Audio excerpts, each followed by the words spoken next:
예, 그러면 종목별 분석 그리고 수급 상황도 분석해 보도록 하죠. 오늘은 빅데이터 연구소의 이상준 소장과 함께합니다. 어서 오십시오. 네, 안녕하세요. 네, 안녕하세요. 카카오 얘기부터 해보도록 할 텐데 액면 분할이 최종 승인이 됐지 않습니까? 오늘 추첨했었죠. 예. 100만 원이 넘는 종목이 아닌데도 액면 분할을 결정했다는 건 그만큼 이제 회사 입장에서도 좀 주식 가치 높이겠다라는 의지도 보이는 것 같고, 근데 또 한편으로 보면 이제 시장에서 액면 분할한다고 무조건 주가가 오르는 건 아니더라라는 걸 아니까. 근데 김영룡 그것도 잘 모를 텐데 20몇 년 전에 1999년도예요. 네. 그때 이제 닷컴 버블이 일어났을 때인데 이때 액면 분할한다 그러면 상한가 쳤었어요. 그러니까 예전에는 그게 그랬다면서요. 그 코스닥이 한 3, 400개밖에 안 됐는데 그 종목이 그 중에서 100개가 넘는 종목이 액면 분할을 했어요. 네. 근데 그때 이제 기억이 있는데 실제로 액면 분할은 그렇게 효과가 크진 않아요. 네. 지금 우리나라 주식 중에서 절대가를 기준으로 제일 비싼 주식이 어떤 종목인지 혹시 아세요? LG생활건강. 건강. 삼성전자도 액면 분할 안 했으면 400만 원이고 그렇죠. 네이버가 만약에 액면 분할 안 했다. 액면가 5천 원이다. 그럼 현재가가 얼마쯤 될까요? 그게 얼마인가요? 그러면? 1,880만 원이에요. 이런 회사는 액면 분할을 해야 되는 회사예요. 예. 일반들이 접근하기가 어렵죠. 어쨌든 결정을 됐는데 카카오 투자하시는 분들이 기억할 일정은 딱 한 가지밖에 없습니다. 4월 12일부터 14일까지 사흘 동안 매매 거래가 정지됩니다. 그렇습니다. 네. 예전에는 매매 거래 정지 기간이 꽤 길었었거든요. 근데 이제 요새 사흘 정도로 좀 좁혀졌습니다. 자, 이제 제일 궁금하신 부분이 액면 분할에 효과가 있을까? 예전에 이제 1999년도에는 뭐 액면 분할 공시만 하면 상치고 막 이런 시절도 있었는데 네. 지금은 그런 시대가 좀 아니란 얘기죠. 그렇죠. 삼성전자도 액면 분할 해라 그랬고 결국은 했고, 그리고 그 이전에 이제 아모레퍼시픽이 액면 분할했었고 네. 삼성전자, 네이버 이런 회사들이 다 액면 분할했었거든요.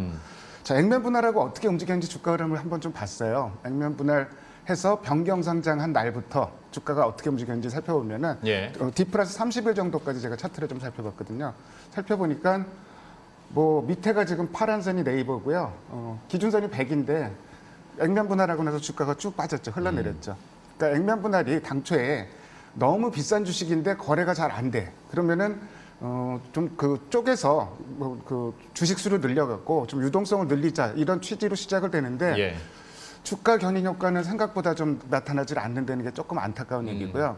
요즘 그 2018년도에 있었던 일이고 작년에는 미국 예를 들어야 되잖아요. 네. 그래서 미국에 애플이 작년도 7월달에 액면 분할 발표를 하고 액면 분할을 했어요. 근데 제가 이제 표시를 했는데 액면 분할 발표한 당일날 10% 넘게 쫙 올라버렸습니다.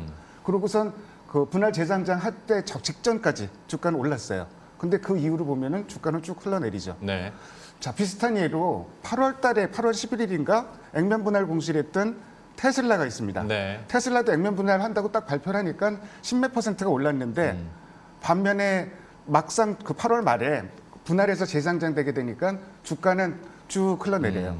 그러니까 액면 분할 때문에 주가가 올라갈 것이다. 이렇게 좀 뭐 데이터가 항상 절대적인 건 아니지만 사례로 볼 때는 액면 분할해서 그렇게 주가가 재밌을 것 같지 않고, 그래서 오늘 액면 분할이 확정이 됐는데 카카오 주가가 재미없는 게 우리 투자자들도 이제 많이 똑똑해지셨죠. 이런 내용을 좀 알고 계시는 것 같아요. 예. 네.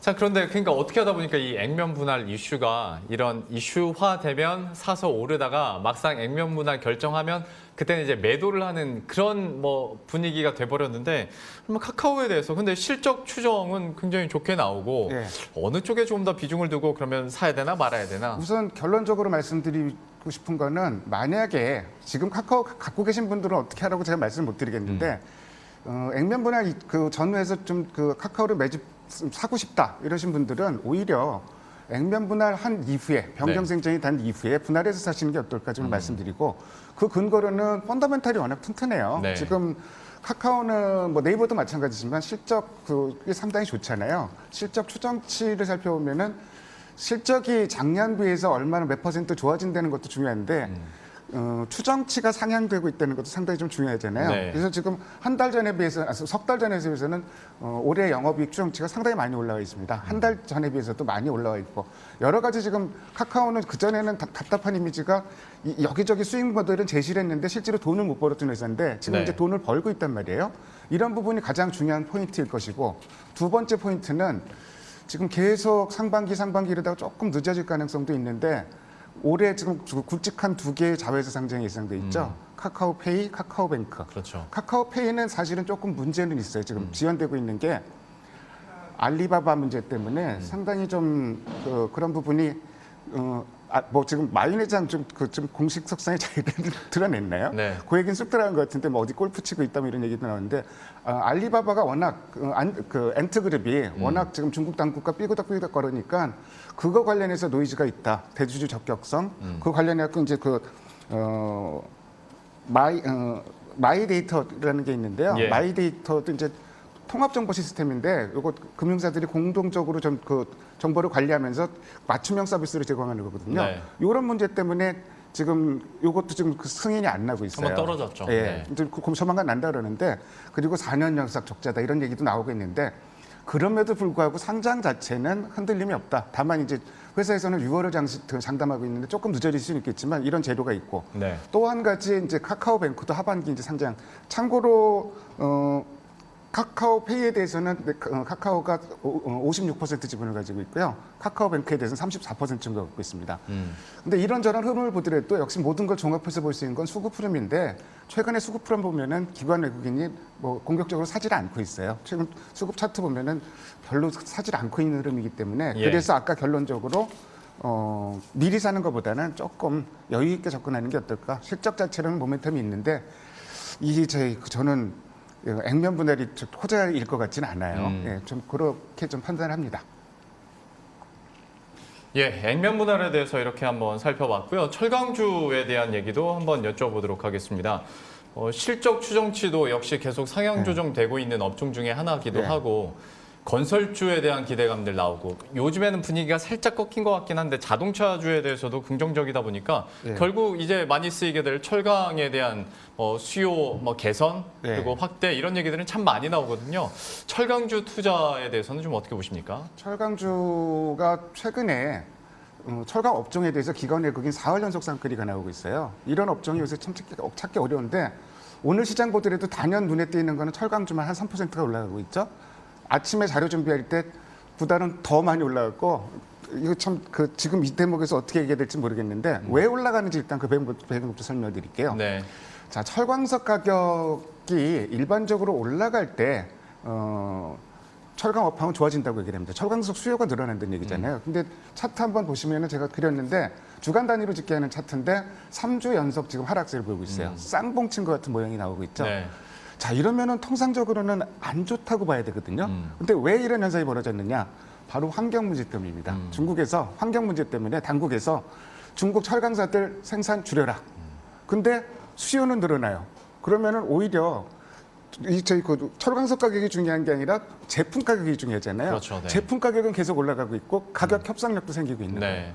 그러다 보니까 우리나라 지금 철강주들 수출 단가 올라가니까 당연히 실적이 좋아질 수밖에 없고 이런 부분들이 당장 실적에 영향을 미치면서 조금 이따 보여드리겠지만 실적 전망치도 계속 상향이 되고 있고 목표 주가도 계속 상향이 되고 있고 이런 흐름을 좀 보이고 있습니다. 여기다 이제 포스코 철강업계에서는 232조라고 있었죠. 무역 확장법 232조. 네.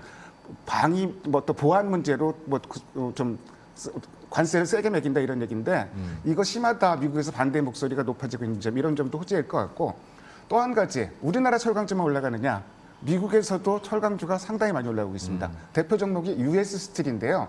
US 스틸하고 포스코하고 좀 상대 주가를 비교해 보면은 US 스틸이 훨씬 더 많이 올랐는데 지금 미국 시장에서도 제일 중요한 핫두 중에 하나가 뭐죠? 3조 달러 인프라 투자. 네.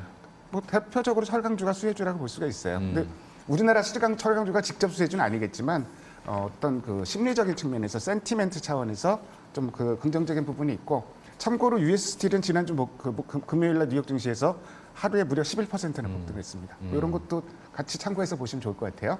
철강주 전반에 대한 분위기들을 이렇게 살펴주셨는데 그러면 개별 종목적으로도 좀 분석은 할 필요가 있어 보여서요. 좀 세 가지로 좀 자세히 한번 봤는데요. 첫 번째는 영업이익 컨센서스가 석 달 전 대비, 한 달 전 대비, 그리고 현재 이렇게 좀 살펴봤는데 대부분의 종목들이 컨센서스가 올라오고 있어요.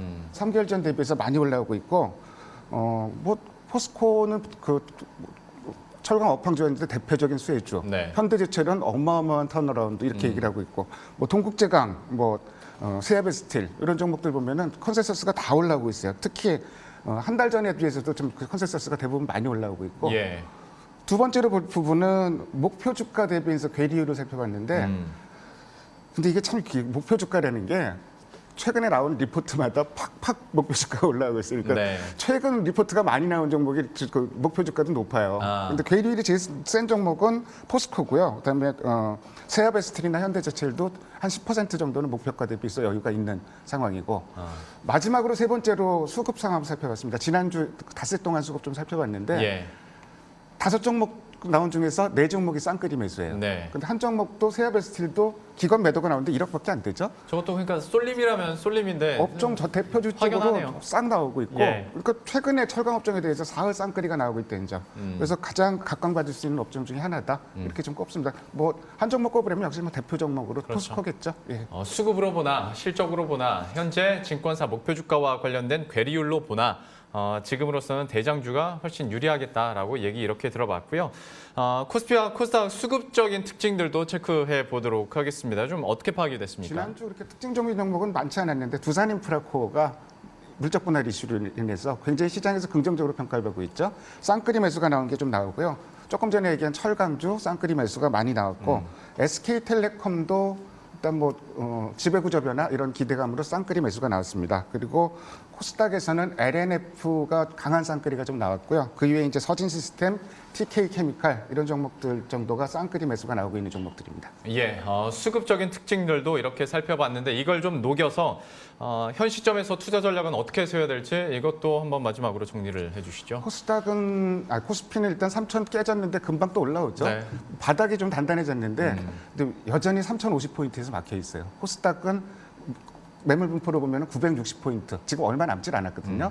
특히 코스닥은 최근에 상승한 날이 되게 많은데 상승 종목이 늘질 않아요. 네. 이렇게 되면은 선택과 집중을 할 수밖에 없는 상황인데 이런 말씀 드리고 싶어요. 지금 매매하기 굉장히 어렵거든요. 네. 특히 이제 올라가는 종목, 순환 매매하면서 올라가는 종목 쫓아 사면은 물릴 경우도 많은데 물리더라도 실적이 좋은 종목을 찾아서 하라. 오늘 철강주를 말씀드린 이유도 특히 실적도 좋은데 컨센서스가 올라가고 있는 종목. 네. 앞 코너에서 금호석유 같은 종목도 예. 실적 좋아진 종목 자꾸 기다리면 찬스가 오거든요. 한번 어느 정도 손해보더라도. 그래서 선택과 집중을 하되 핵심은 실적, 특히 실적 컨센서스가 상향되는 업종이나 종목 쪽으로 압축하자 이런 말씀 드리고 싶습니다. 그러니까 조금만 찾아보자면 증권사의 실적 컨센서스가 한 달 전보다 상향 조정된 기업들 쫙 나오거든요. 기사화도 참 많이 된 만큼 얼마나 상향 추세가 이어지고 있는지 그 종목들을 찾는 것도 좀 중요할 것 한 같습니다. 가지만 더 말씀드리면 한 증권사에서 오늘 리포트를 냈는데 네. 한 달 전 대비해서 자기네 증권사 실적 추정치가 상향된 종목이 하향된 종목보다 훨씬 많습니다. 그러니까 실적 찾아다니면은 종목이 나와요. 그러니까 네. 결국 좁혀서 실적 갖고 좀 접근하자 이 말씀 드리고 싶습니다. 역시 결국에는 실적이다. 그리고 그 실적 안에서도 봐야 될 포인트들 짚어주셨으니까요. 여러분들 투자 전략에도 잘 녹여내셨으면 좋겠습니다. 빅데이터 연구소의 이상준 소장과 함께했습니다. 오늘 말씀 고맙습니다. 네, 감사합니다. 예, 그럼 저희도 여기서 인사드리도록 하겠습니다. 오늘 시장도 끝까지 현명한 투자하시고요. 저희들은 내일 이 시간에 또 새로운 전략과 종목들 들고 다시 찾아뵙도록 하겠습니다. 시청해주신 여러분 고맙습니다.